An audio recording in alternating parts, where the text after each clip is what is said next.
నర్సరావుపేట లింగంగుట్లలో ప్రభుత్వ director of secondary health area వైద్యశాలను స్వర్ణ సచివాలయంని ఎమ్మెల్యే అరవింద్ బాబు ఆకస్మిక తనిఖీ చేశారు. ప్రభుత్వ సంక్షేమ పథకాలు సేవలు క్షేత్రస్థాయిలో ప్రజలకు పారదర్శకంగా అందించాలని నర్సరావుపేట ఎమ్మెల్యే డాక్టర్ చదల్వాడ అరవింద్ బాబు అన్నారు. సచివాలయంలో రికార్డుల నిర్వహణ, సిబ్బంది హాజరు, ప్రజలకు అందిస్తున్న సేవల పనితీరును సమీక్షించారు. పెండింగ్ దరఖాస్తులను సకాలంలో పరిష్కరించాలని, ప్రజల సమస్యల పట్ల నిర్లక్ష్యం వహించవద్దని సిబ్బందికి సూచించారు. వైద్యశాలలోని ఓపీ విభాగం, వార్డులు, మందుల నిల్వలు, పారిశుద్ధ్య పరిస్థితులను క్షుణ్ణంగా పరిశీలించారు.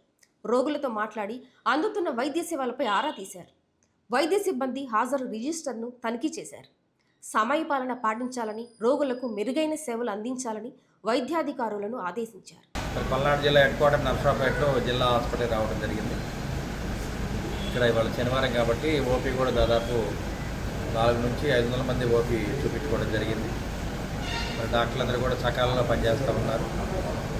అదేవిధంగా ఐసీయూ కూడా ఏసీ బాగా మెయింటైన్ అవుతూ ఉంది. ఇప్పుడే ఒక పేషెంట్ వచ్చాడు హార్ట్ అటాక్ తోటి, వాటికి కూడా స్టెమ్ సెల్ ట్రీట్మెంట్ కూడా ఇవ్వడం జరిగింది. అదేవిధంగా ఒక అబ్బాయి పాము కలిసి వైపర్ స్నేక్ బైట్ అనమాట, దాన్ని కూడా అడ్మిట్ చేసి ట్రీట్మెంట్ ఇస్తూ ఉన్నారు.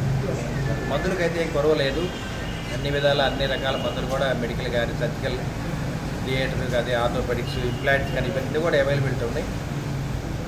మరి అన్ని విధాల ప్రభుత్వం మనకు ఉమ్మడికోటకు వచ్చిన తర్వాత చంద్రబాబు నాయుడు గారు ఆధ్వర్యంలో మన డిప్యూటీ సీఎం పవన్ కళ్యాణ్ గారు, అదేవిధంగా నారా లోకేష్ బాబు గారు, మరి మన వైద్య శాఖ మంత్రి సత్యప్రసాద్ గారు ఆధ్వర్యంలో ఇవాళ అన్ని కార్యక్రమాలు చక్కగా అమలవుతున్నాయి. ఇక్కడ ఆల్రెడీ మరి 6వ ప్లాంట్ ఒకటి ఏర్పాటు చేయడం జరిగింది. దాదాపు 5 లక్షల రూపాయలతోటి ఏర్పాటు చేశారు. మరి హైటెక్ ల్యాబ్ ఒకటి, డయాలసిస్ యూనిట్ ఒకటి, నియోనటాల్ యూనిట్, ఇవన్నీ కూడా హెల్త్ మినిస్టర్ గారు ఇంకా డేట్ ఇవ్వలేదు. మరి ఇచ్చిన తర్వాత ఇవన్నీ కూడా దగ్గరుండి ఓపెన్ చేయడం జరుగుతుంది. అదేవిధంగా ఎంసీహెచ్ బ్లాక్ కూడా ఏరియా హాస్పిటల్ నుంచి ఇక్కడ మార్చడం జరుగుతుంది. ఒక 10 రోజుల్లో దాన్ని కూడా ఇక్కడ ఏర్పాటు చేస్తాము.